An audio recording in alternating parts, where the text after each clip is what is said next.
They're entitled The Battle Between Lord Boar and Hiranyaksha. Daityasya yagya vayavasya maya Daityasya yagya vayavasya maya Grihita varaha tanor mahatmanaha Grihita varaha tanor mahatmanaha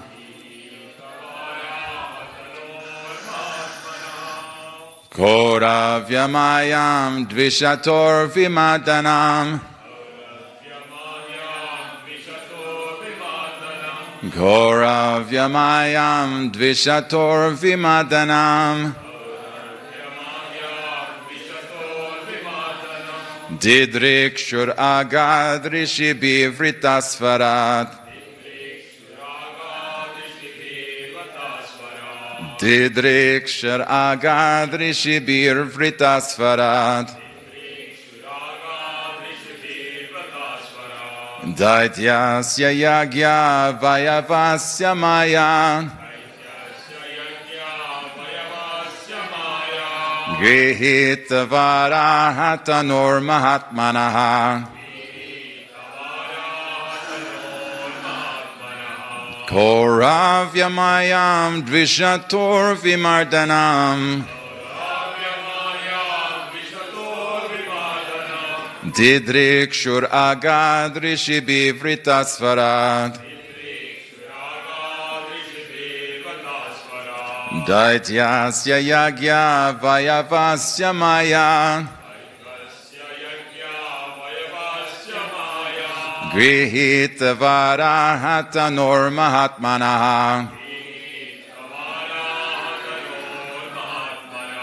Koravyamayam dvishator vimardanam Didrikshuraga drishibir vritasvarat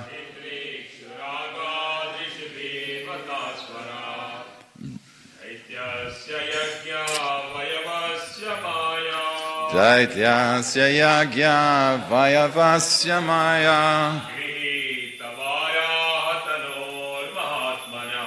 Grihita varaha tanor mahatmanaha Koravyamayam dvishator vimurdanam Didrikshiraga rishibivritasvaran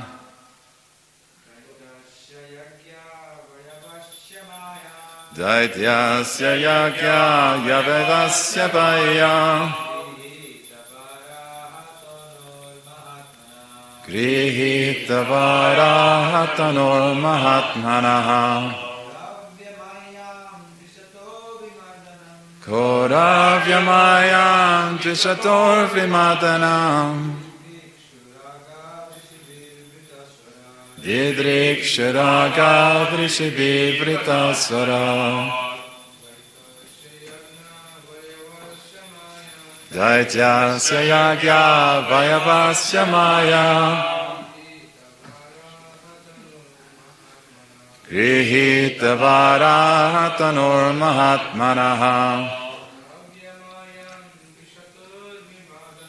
Koravyamayam dvishator vimadanam Didrikshuraga drishibivritasvara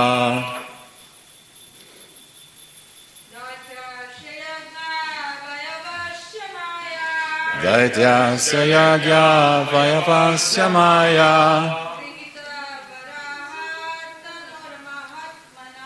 Grihita varaha tanor mahatmanaha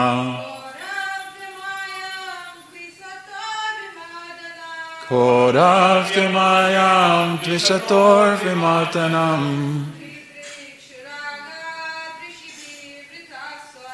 Didrikshuraga drishibivritasvara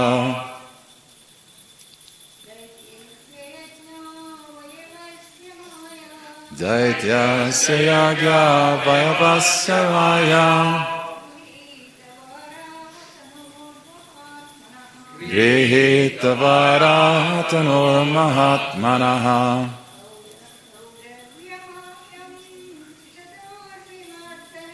Kodavyamayam tishator vimadanam Didrikshuraga rishibir fritasvara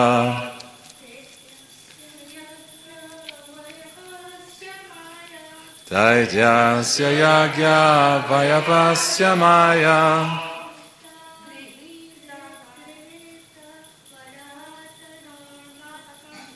Grihita varahatanor mahatmanaha Kodavyamayam dvishator vimadanam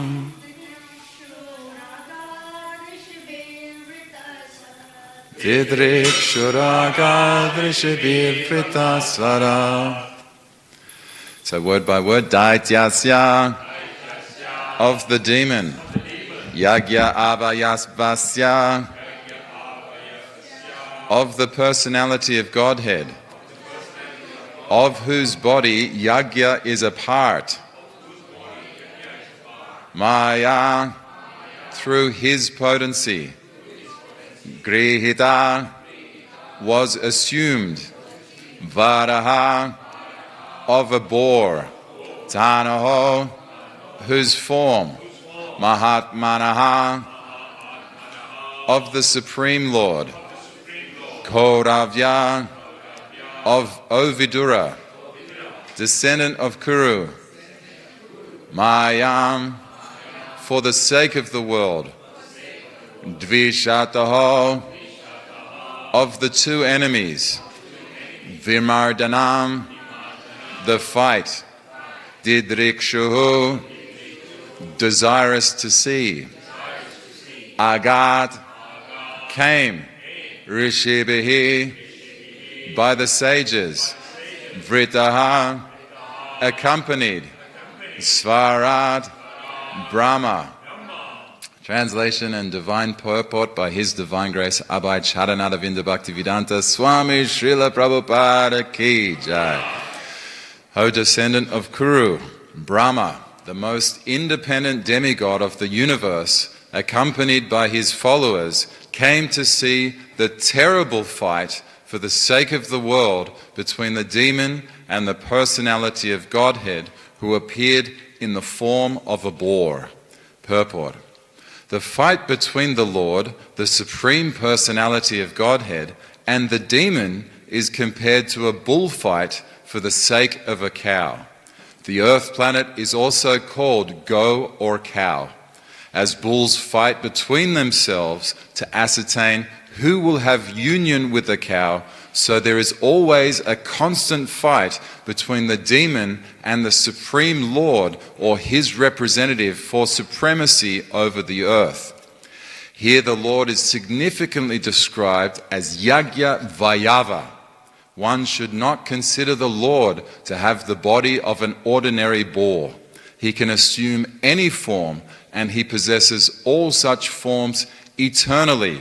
It is from him that all other forms have emanated.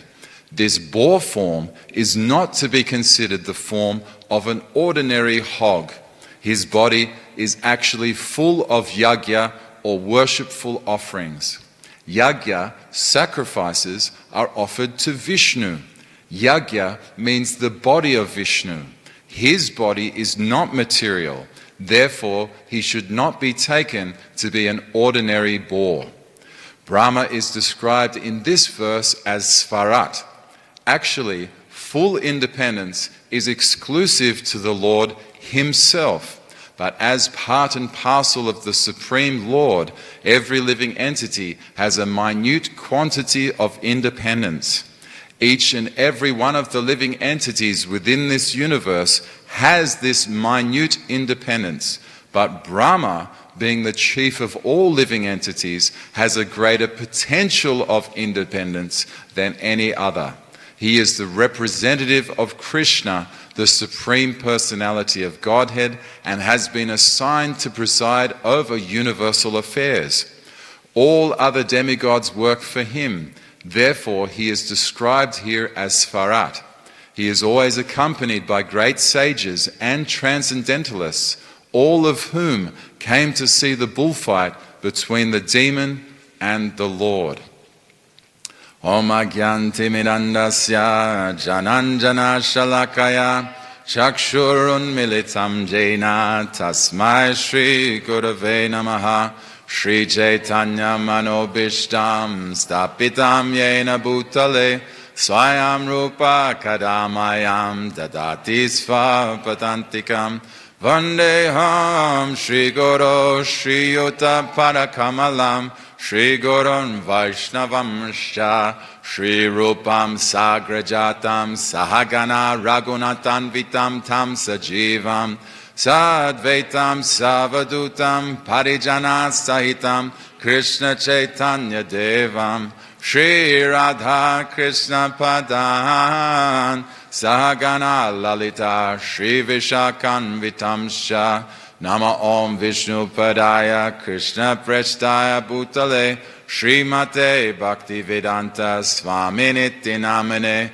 Namaste Sarasvati Deve Gauravani Pracharine Nirvishesha Shunyavadi Pashyatya Deshatarine Vancha Kalpatarubhyascha Kripa Sindubhya Evacha Patitanam Pavanebhyo Vaishnavebhyo Namo Namaha Hey Krishna Karuna Sindhu Dinabandhu Jagatpate Gopesha Gopika Kanta Radha Kanta Namostute Tapta Kanchana Gaurange Radhe Vrindavanishvari Vrishabhanu Sutta Devi Pranamami Hari Priye Jaya Shri Krishna Chaitanya Prabhu Nityananda Shri Advaita Gadadhara Srivasadi Gaura Bhakta Vrinda Hare Krishna Krishna Krishna Hare Hare Hare Rama Rama Rama Hare Hare Hare Krishna Krishna Krishna Hare Hare Hare Rama Rama Rama Hare Hare Hare Krishna Krishna Krishna Hare Hare Hare Rama Rama Rama Hare Hare. So we have the wonderful opportunity to glorify this Grantaraj Srimad Bhagavatam on this very beautiful day. It's Shayana Ekadasi, which also coincides with the first day of Chaturmasya. So we have a beautiful discussion on Shayana Ekadasi, also the meaning of yagya, the bullfight for the sake of a cow. We'll discuss that as it's been discussed in the Krishna book. And today is also the auspicious festival of the disappearance of Shripad Ayindra Prabhu. So we'll go into a bit of a glorification of him, what he stood for, his life and activities. And so this is a great opportunity in this class today to hear submissively the transcendental vibrations of Srila Prabhupada and really imbibing that mood of Nitya Bhagavata Sevaya. So we're not only just serving the Bhagavat by listening to the Grantaraj Srimad Bhagavatam, but all Nitya means eternal. So all throughout the day we can remember the Bhagavatam, glorify the Bhagavatam, and really imbibe this mood of the Bhagavatam. So we hear here it's described as Brahma is the most independent demigod of the universe. So it's explained that the living entity is Achintya Beta Abeta Tattva, so simultaneously one and different from the Supreme Lord. So this origin of independence comes from Krishna himself. So we're first introduced to this concept of the independent nature of the jiva in chapter 15 of the Bhagavad Gita, the yoga of the Supreme Person, which is explained that the jiva indeed has this independence, but in a very minute quantity. So this is helping us to understand that we are qualitatively the same as Krishna, but quantitatively very different. So we have this dependent nature. And what is explained in chapter 15, what is this independent nature? It's our desires. So independently we can desire whatever we want. We can desire for the supreme goal, or prayojana tattva, which is pure love for Radha and Krishna in Vrindavan. Indeed, we can have desires for those activities in the material world, which will keep us entrapped, which is not seen as the best form of using our independent nature. So all the demigods came to see this terrible fight. So this fight is going on for the sake of the world. And later on in this chapter, we hear Brahma's pleas to Krishna saying, Hiranyaksha has done enough now. Please kill him. He's tortured everyone. He's tortured this beautiful Bhumi Devi. So please kill him. So this is the end of Hiranyaksha. And it's the great victory of Varahadev, the bull. So it's really interesting when we look at this bullfight, because there's a number of room conversations where Prabhupada was inquired by his disciples or his students about this bullfight. And one student said to Prabhupada, there was in Montreal, one of the students, his fathers loved to see the bullfighting in Spain. So then he inquired from Prabhupada, what is this all about? And Prabhupada's response was, they're supposed to be Christians, which means the first epithet or teaching of Christians is, thou shalt not kill. So in this bullfight where the bull is killed, it's not necessarily following Jesus. And so then Prabhupada's response was, where are all the Christians who imbibe this knowledge of thou shalt not kill? So there's very beautiful room conversations discussing this bullfight and how it's meant to be interpreted by the Gaudiya Vaishnavas. And it's also explained that one disciple said, but my father gets a lot of pleasure out of this bullfight. So essentially that pleasure is there as a result of the original pastimes that occurred in Goloka Vrindavan. We know from the chapter 11 of the Krishna book, it's explained that Krishna and Balaram used to dress up as bulls and then bullfight amongst themselves. So they would cover themselves with a hide or some cloth, and then they would mimic the sounds of the bull, roar, roar, and then they would have a fight together. So this is very pleasurable to the devotees, hearing Krishna and Balaram having a play fight amongst themselves in the mood of being bulls. So as we go deeper into the analysis, we can understand that Krishna and Balaram had this sense of fighting. But if you analyze all of the fights that occurred with Balaram, he didn't like to fight with his enemy too much. It was just like a one punch and then the demon was gone. So Balaram had this capacity of not playing with his enemy, whereas we know when Krishna descends, particularly in Nrsingadev form, he likes to play with his enemy. Nrsingadev with Hiranyakashipu, for instance, it's explained like a cat with his kitten will catch the demon, bring him closer to himself, enjoy watching the demon run off again. Hiranyakashipu runs off again, Nrsingadev catches him, brings him back. So there's that little bit of that playful fighting that Krishna enjoyed. So it's essential to us to understand that Krishna, when he manifests as the boar, he's not an ordinary boar. So he's above the modes of material nature, and even that boar form of the Lord has the understanding of Vedaham samatitani vartamani chajuna bhavisyani chabutani mam tu veda nakashana. So the boar form knew past, present and future. He knows everything. He's above the modes of material nature. Indeed, he's the director of the modes of material nature. So that is why Prabhupada is dealing this, the yagya or sacrifices are to be offered to Vishnu. So there's a very beautiful verse in Bhagavad Gita which explains, Bhoktaram yagya tapasam sarva loka maheshvaram suridam sarva bhutanam gatvamam shantim richati. A person in full consciousness of me, knowing me to be the ultimate beneficiary of all sacrifices and austerities, the supreme lord of all planets and demigods, and the benefactor and well-wisher of all living entities, attains peace from the pangs of material miseries. So this is bringing out the point of yajna to be enjoyed by Krishna. So it's not essentially that we can think ourselves to be very highly elevated and therefore we should be the beneficiary of all the yajna, which is indeed the mistake that Indra made when he was requesting all the residents of Vrindavan to offer him, and he would become the beneficiary of all sacrifices. But it took the advent of Lord Krishna discussing with his own father, and he said to Nanda Maharaj, you don't need to offer all this suffering to Indra. There doesn't need to be an Indra puja. Why not make a puja for Govardhan Hill?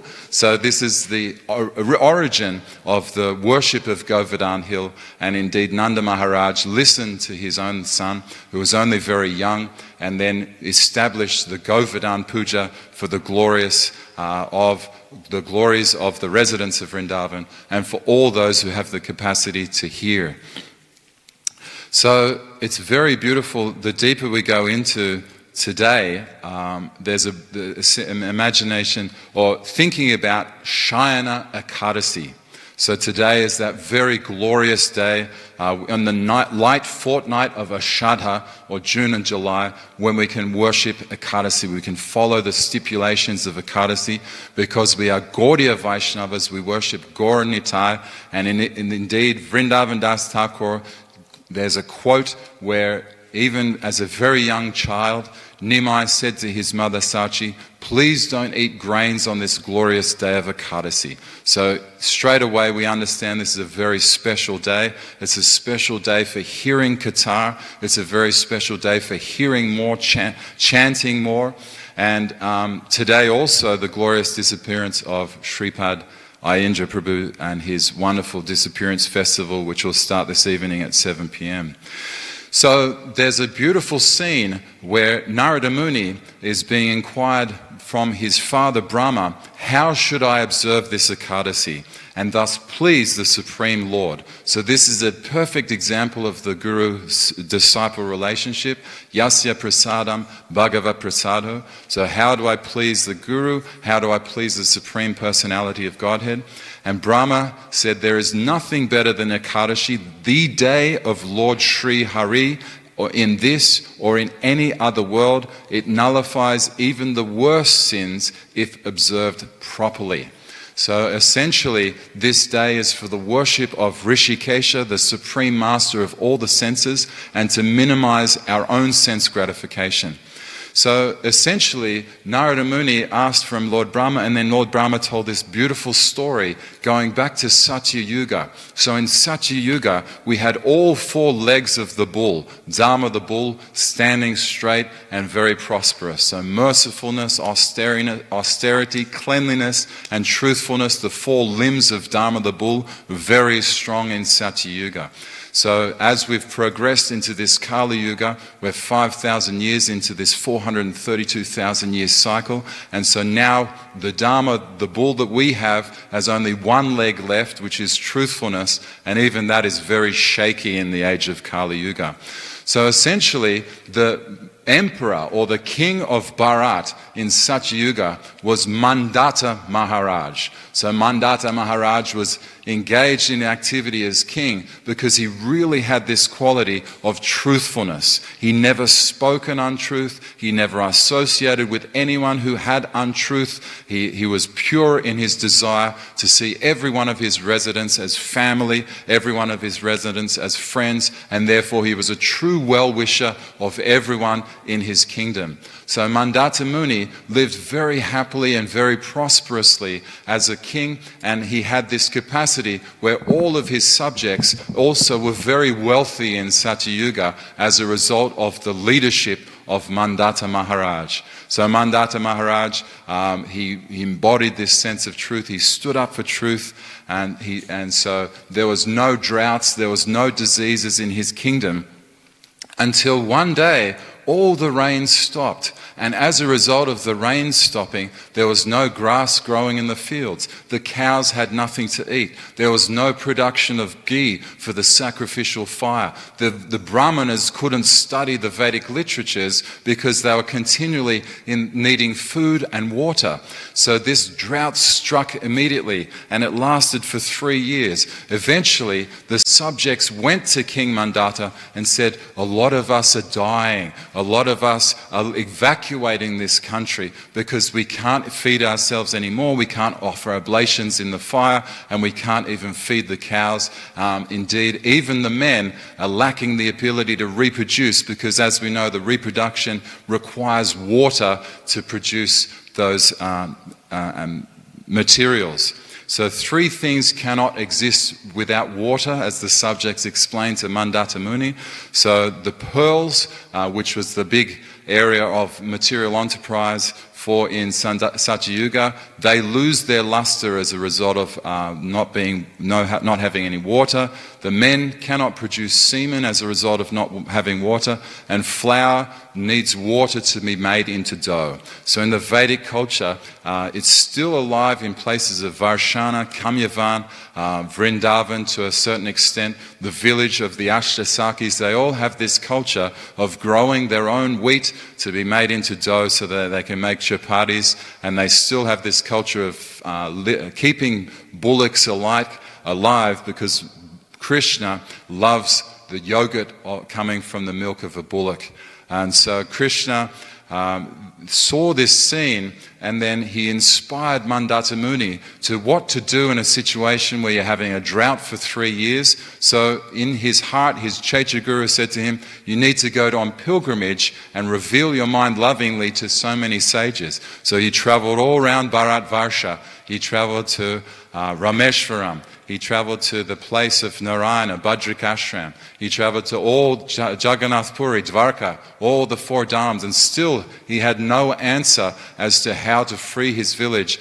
Sages would say to him, usually it's the sins of the king, usually it's the sins of the leadership if there's going to be a drought or such a significant situation like this. And then so Mandata Muni analysed his own past character, his own present character, and he couldn't find any sins at all in any one of his activities. So then he finally came across Angira Muni. And Angira Muni is explained in the Shastra. He was so effulgent that he lit up his entire cave. He had this effulgence, as explained, almost as beautiful as Lord Brahma in his effulgence, his connection with Vishnu and Krishna. So essentially Mandata Maharaj went to Angira Muni. Angira Muni gave him some mantras, and then Mandata Maharaj revealed his mind. And then Angira Muni, heard this Akashvani, or this voice from the sky came and heard. Angira Muni heard this, and the voice was saying, it's actually, there's a Shudra living in your kingdom, and he's performing the austerities and penances of someone in a higher caste. So you need to kill this Shudra, and therefore your kingdom will be free from all this pestilence, all this drought, and then you will return to this beautiful scene of prosperity and vitality. So King Mandata Muni, he was so compassionate, he said, I can't kill one of my subjects. How could I possibly kill someone who I think of as my own family member? And then Angira Muni said, well, if you can't follow that, well then perhaps you can follow the observing of the Ekadasi on Shayana Ekadasi. So Mandata Muni traveled back from his pilgrimage to his city, and then he said all of his kingdom, all of his retinue were to follow this particular Ekadasi on the light fortnight, Shayana Ekadasi, which is also the first day of Ekadasi, and the most elevated brahmanas were to follow Nirjala Ekadasi, and then there would be even offerings for Vishnu, because Krishna, he doesn't fast from grains on Ekadasi, but this was the prescription. And so gradually, as a result of performing this one austerity alone, the rains fell, grains and grass grew, the reading of the literatures began again, and the yajna started again. So prosperity and happiness returned to the kingdom. Now, it's very interesting when we look at Chaturmasya, because if you go to the villages of Vrindavan where they still follow this Chaturmasya Vrat very sincerely, there's no weddings that occur in the next 4 months, because essentially with every wedding, every situation of piety, it requires the devatas to attend. So this Chaturmasya period signifies all the devatas are sleeping for 4 months. So if Shri Radha Gopinath Bhagavana Ki Jai. So essentially, it's a very important day in terms of Ekadasi. It's a very important day in the first day of Chaturmasya. And so the yagya that Prabhupada is bringing out, if we search the BBT folio, there's 2,694 times that Srila Prabhupada mentioned the word yagya. So this yagya, this sacrifice, is very important for the devotees. And so then even if we look at 428 of the Bhagavad Gita, Dravya yagyas tapo yagya, yoga yagyas tatapare, svadhyaya jnana yagyascha, yataya shamshita vrataha. But as we know that those are all the types of yagya that can be performed. However, Prabhupada's concluding verse in this is Krishna consciousness, however, is different from these because it is direct service of the Supreme Lord. Krishna consciousness cannot be attained by any one of the above mentioned types of sacrifice, but can be attained only by the mercy of the Lord and his bona fide devotees. So that's what we're going for as devotees in Krishna consciousness, the mercy of Krishna and his bona fide devotees. So it's very beautiful that Madhavendra Puri, for instance, he observed Chaturmasya in Jagannath Puri. And we know that he's very highly exalted because it's mentioned that only 3 people actually understand or experience the Mahabhav of Srimati Radharani. So one of them is Madhavendra Puri, also Lord Chaitanya, and Srimati Radharani herself. So exclusively for eternity, the Mahabhav of Srimati Radharani will only be experienced by these 3 personalities. So it's very beautiful as we go deeper into the understanding of Chaturmasya, and we approach Krishna book chapter 58, which is a very beautiful section of the Krishna book, and it explains that the favoritism showed by Krishna to the Pandavas, and so much so was the favoritism of Krishna to the Pandavas that King Yudhisthira, he inquired submissively from Krishna, please stay with us for this 4 months of Chaturmasya. Please don't leave us. We need you. All the residents, they just see your beautiful smiling face. They come alive with ecstasy. They feel so much happiness and bliss. Shri Shri Radha Gopinath Bhagavana Ki Jai. Srila Prabhupada Ki Jai. So chapter 58 of the Krishna book explains this King Yudhisthira. He's citing himself as so unqualified. He's saying, me and all the sons of Pandu, we're interested in politics and we're contaminated by so much materialism. How come you are showing such special care for us? We don't know what pious activities we are performed. We are householders with so many material contaminations.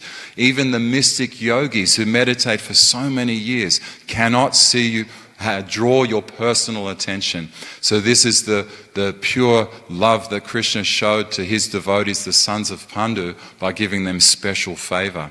Now we know that Krishna is above the regulative principles. He doesn't have to follow Chaturmas. He stayed out of affection for the Pandavas. So the residents of Hastinapur got to see Krishna every day, face to face, as during this Chaturmas Vrat. So there's a beautiful situation, as friends do. Krishna and Arjuna were sitting down and they're talking and they're, what do we do on this beautiful day in Hastinapur? And then Arjuna said, let's go out and hunt in the forest. Because we know that Arjuna is very accomplished Kshatriya warrior, and he had this desire to go out and fight in the forest. So Arjuna dressed himself with suitable garments for protection, and indeed this was Krishna perhaps being able to see the future, that he'd need to be able to see Arjuna, how he manages himself on the battlefield, because this is the prelude to the battle of Kurukshetra, where Krishna sat on the chariot of Arjuna, and then Arjuna was the bowman, and he killed so many of the demons on that battlefield of Kurukshetra. So they sat on Arjuna's chariot, and there was a flag of Hanuman flying. So we know that Hanuman's flag is Kapidvaj.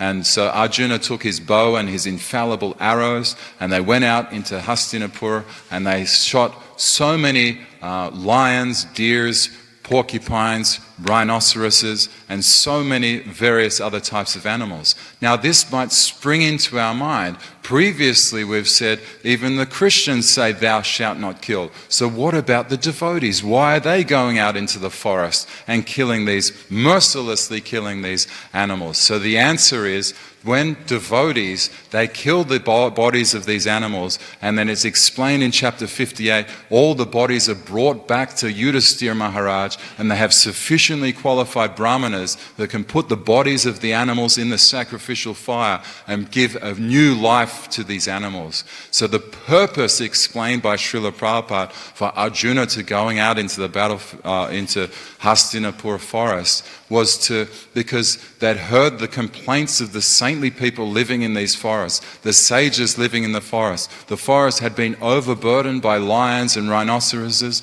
The sages would come down from their tapa, they'd come down from their chanting japa in their beautiful cave, and then as soon as they enter out into the forest, they'd be attacked by a lion, and they simply couldn't manage things anymore. So Krishna, in his ultimate magnanimity, his ultimate ability to try and please all the residents of Hastinapur, he personally sent Arjuna out to kill all these animals. Now, as a result of fighting, we know when we do Harinam Sankirtan Yagya, the wonderful devotees who go out at 5:30 p.m. Every Friday evening, and so many wonderful devotees engaging in the Sankirtan Yagya, like Arjuna, we become thirsty. So Arjuna decided to go to the Jamuna river and drink some water. So it's a very beautiful detail in the chapter 58 that Arjuna and Krishna, they washed their mouth, they washed their feet and their hands before drinking the water. So we know this was something that was noted by our Srila Prabhupada. When disciples saw Srila Prabhupada, they noted the cleanliness of such a wonderful devotee of Sri Krishna and cited the fact that he used to wash his mouth, his feet and his hands before even drinking water. So this is the original culture of that, Arjuna going to the Jamuna river with Sri Krishna. So there's a beautiful scene now where Arjuna and Krishna see this beautiful girl, so heavily breasted, with glittering teeth and a beautiful smile along the banks of the Jamuna. So then Krishna, with his friend, he says to Arjuna, go and talk to her. She's of marriageable age. Go and talk to her. See what she's doing here. Why is she in an unprotected state? So Krishna sends out Arjuna, and boldly and courageously Arjuna goes to meet her, and he finds out it's Kalindi, Jamuna personified herself, dancing along the banks of the Jamuna during the Chaturmasya period. And so Arjuna, these beautiful words, he says to Kalindi, my dear girl, you are so beautiful with your raised breasts. May I ask who you are? We are surprised to see you loitering alone. What is your purpose in coming here? We can only guess that you are searching after a suitable husband. If you don't mind, can you disclose your purpose? I shall try to satisfy you. So as we know, this is the discussion between Arjuna and the daughter of Surya. Surya Bhagavan is the sun god. He has a beautiful daughter by the name of Jamuna. Jamuna has a brother named Yamaraj, and Shunidev is another one of her brother. Interestingly, in the family lineage of Surya and his wife is Sanya. Sanya and Surya had a number of children, including Vaivasvata Manu. So Arjuna is meeting with Jamuna Devi, and Jamuna Devi's response was priceless. She said, I'm performing all this austerity and penances so I can have Vishnu as my husband. He is the suitable person, just suitable to become my husband. So this is a beautiful scene where Jamuna Devi is revealing her mind to Arjuna, and not knowing that Krishna is just hiding off in the forest, just such a small distance away. And we know all the gopis, they engage in the Katyayani Vrat to have this same situation where Krishna, the desire to have Krishna as their husband. Interestingly, a side note with the Jamuna is there's a beautiful Leela where Lord Brahma, Balaram, finishes dancing with his gopis, and then as a result of that, he's tired and thirsty, he wants to swim in the Jamuna river. He calls out to Jamuna Devi. Jamuna Devi doesn't respond, and then he says, if you don't come here quickly, Jamuna, I will bifurcate you into so many different tributaries. So as we know, Balaram has the plow, and there's a beautiful painting where Balaram is in a very surrendered mood. Then Jamuna Devi is giving the Jamuna, so Balaram and his Ashta Gopis can all bathe in the Jamuna river. So this is the glory of Chaturmasya. Jamuna Devi is a very highly elevated Vaishnavi, as demonstrated by Rupa Goswami in his Jamunashtakam, sings Mam Punatu Sarvadara Vinda Bandhu Nandini.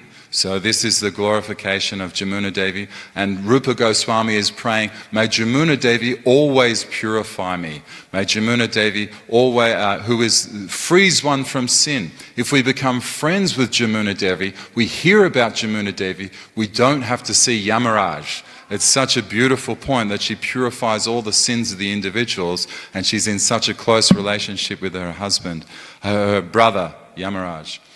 So further into this analysis of the Chaturmasya and the importance for Gaudiya Vaishnavas is essentially the situation where Lord Chaitanya himself travelled around South India. So we know in the first 6 years of the Madhya Lila, after taking sannyas, Lord Chaitanya travelled a lot, extensively through South India. He met a lot of devotees, and he stayed in the houses of grihastas. He took prasadam from grihastas, and he lived this life of a travelling mendicant. The last 18 years of his life, he stayed exclusively in Jagannath Puri.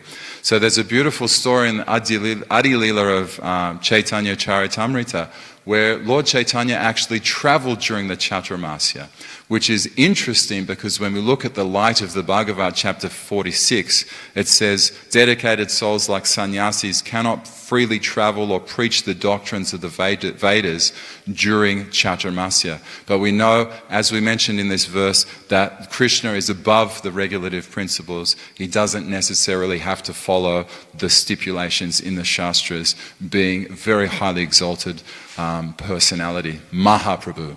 So he travelled and he met Prabodhananda Sarasvati, which is mentioned as he's a member of the Ramanuja Sampradaya. And this detail, it brings out that there's a Sahaja Sampradaya that says that Prabodhananda Sarasvati and Prakashananda Sarasvati are the same personality. But because we know that Prabhupada's saying that Lord Chaitanya visited Prabodhananda Sarasvati, established he was definitely a member of Ramanuja Sampradaya, not a member of the Shankara Sampradaya. So therefore, this Sahaja ideal of Prabodhananda Sarasvati and Prakashananda Sarasvati being the same person is not accurate according to Shastra.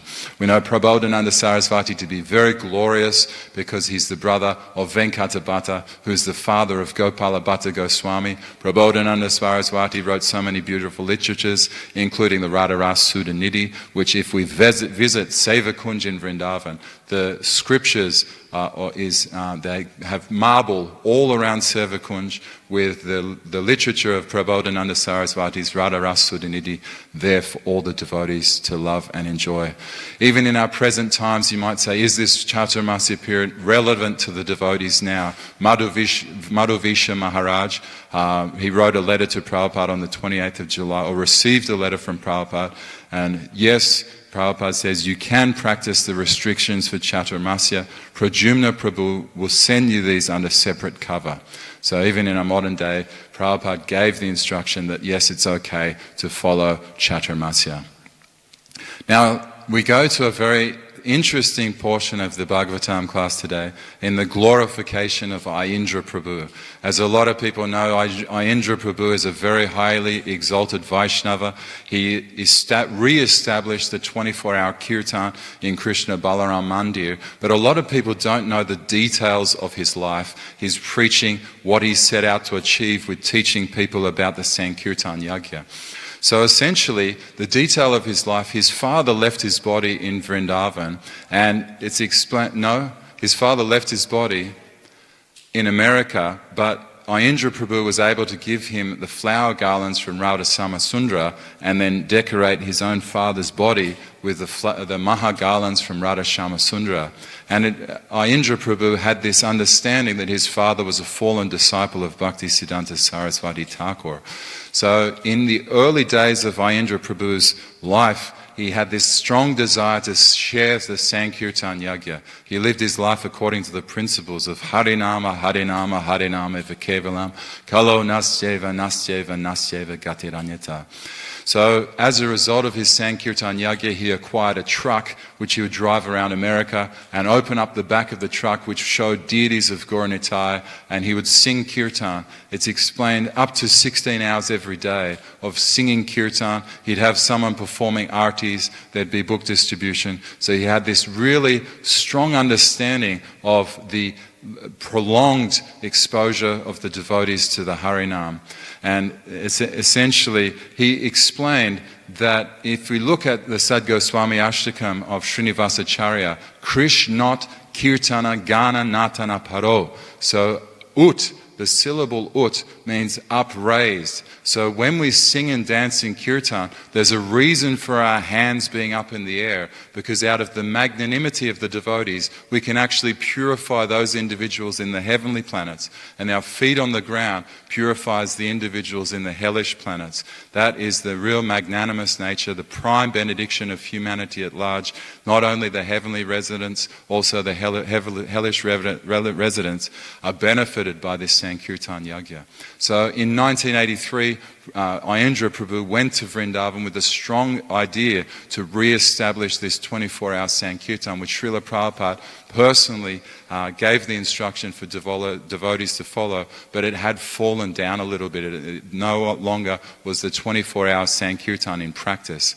So essentially, there's a beautiful conversation where Prabhupada had about the installation of the deities. And he said, Prabhupada was explaining that the Pran Pratishta is all external. It's only the Sankirtan Yagya that made Radha and Krishna appear in the Krishna Balaram Mandir. So it's the Sankirtan Yagya alone, the glorious chanting of the holy names of the Lord, which stimulates the appearance of Krishna and Balaram, Gauranitai, and Sri Sri Radha Sundra.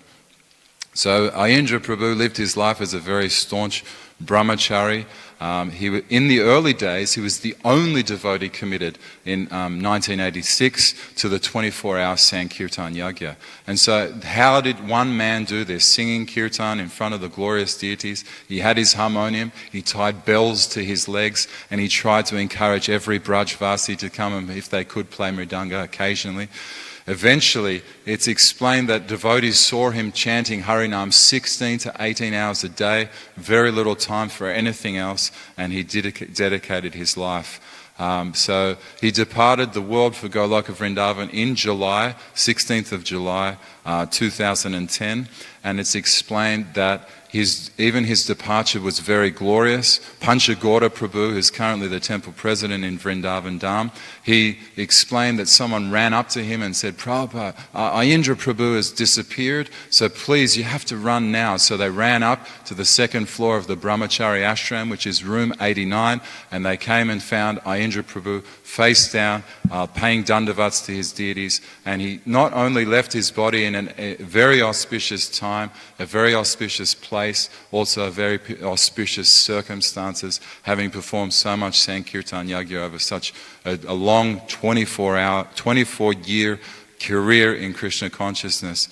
And so throughout his lifetime, even our very own Sri Prahlad Prabhu had this wonderful relationship with Ayendra, where he would get the Australian honey, because Australian honey was seen as a delicacy for the Brijvasis, and then he would offer Ayendra Prabhu, he would knock on his door, "I'll have your honey." Ayendra Prabhu would immediately give Abhishek to his Govardhan Shila, and therefore he was very happy as a result of Sri Prahlad's gift of this Australian honey.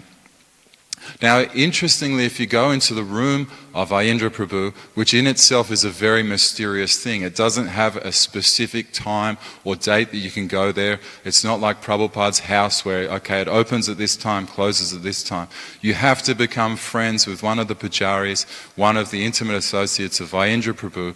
It has to have a significant level of sukriti in order to go in Ayendra's Prabhu, which is Ayendra's room, which is exemplary. Still, his 1200 Shalagram Shilas are there, his Govardhan Shila, his Gaur Nitai. And Ayendra Prabhu had so much love for Gaur Nitai. It's explained in the early days, around 1986, that there was a bus party that used to go around. They had Gaur Nitai in the bus, going around to all the villages of Vrindavan for Harinam and for prasadam distribution. And then Ayendra Prabhu noticed that this bus someone had neglected the worship of Gaur Nitai. So out of his love, he just went and took them and then put them in his own room and started washing them every day, clothing them every day, making sure they have enough food and they're in a comfortable situation. So this is the origin of the Gaur Nitai of Sripad Ayendra Prabhu in his room. He also had a cowbell on his door, and he would often speak Gaur Katha. And one of his famous statements is, "To hell with everything if there's no Sankirtan." So he puts Sankirtan above everything else, even surrender to Guru, surrender to Krishna. There's a famous statement that Ayendra Prabhu said. We know 1866 of Bhagavad Gita, "Sarva Dhamman Parityajam Mam Ekam Sharanam Vraja." So with Krishna Chaitanya Maharaj, he was in the room and he said, "What does Mam mean for us?" And Mam in Kali Yuga means Nam. So Ayendra Prabhu is saying, surrender to the Nam. The Nam is Nam Nam Rupa Kali Kale Krishna Avatar. In this age of Kali Yuga, Krishna is the sound incarnation. So it's surrender to the holy name of the Lord. And so as Ayendra Prabhu's life progressed, more people came to the 24-hour Sankirtan. And so as a result of that, he spent more time in japa. So he was chanting 116 rounds a day. He was cleaning the brahmachari ashram toilets, and then he would wake up in the morning, still worshipping his 1200 Shalagram Shilas. At one point in time, he put a sign on his door, "Please, no more Shalagram Shilas," because people were realizing he's worshipping them so nicely. He's given them wonderful Gaur Katha. So then there'll be so many people, no more Shalagram Shilas once he reached 1200. So this is an opportunity for us in the evening to remember Sripad Ayendra Prabhu, his wonderful contribution to Srila Prabhupada, and he was very firm in his understanding of how do we become instruments. We hear that Lord Chaitanya wanted us to be instrumental, the living entities. How do we become instruments? And then so a number of things Ayendra Prabhu said on this matter. We have to chant Shuddhanam. So we have to be chanting purely. So we have to not have materialistic sense gratification. And Ayendra Prabhu gave this Nam Katha class, and he was saying that we all have this wood.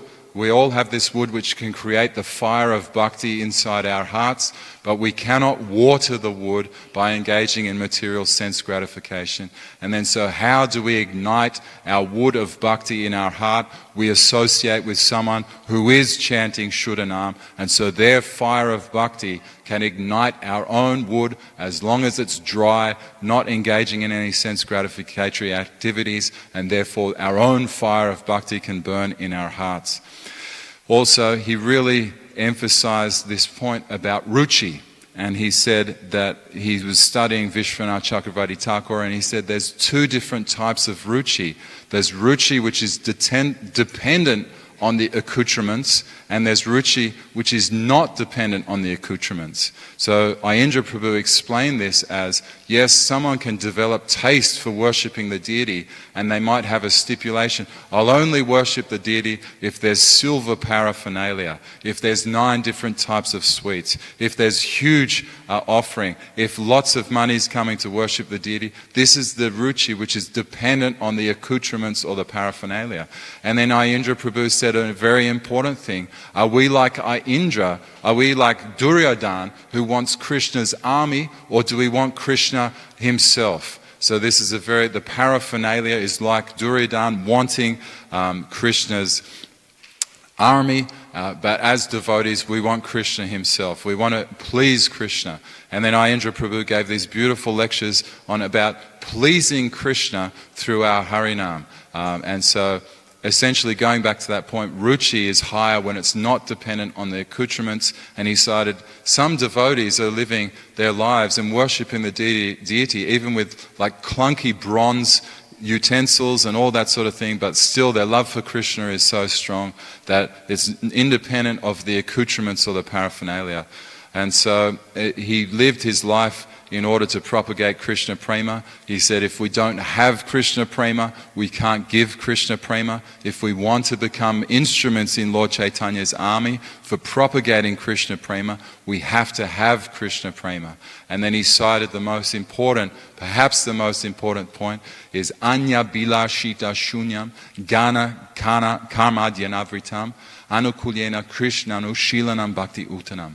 So Anya Bilashita Shunyam means no ulterior motive, no desire for karma, no trace of karma, no trace of jnana, and then that's favorable devotional service will become alive in our life.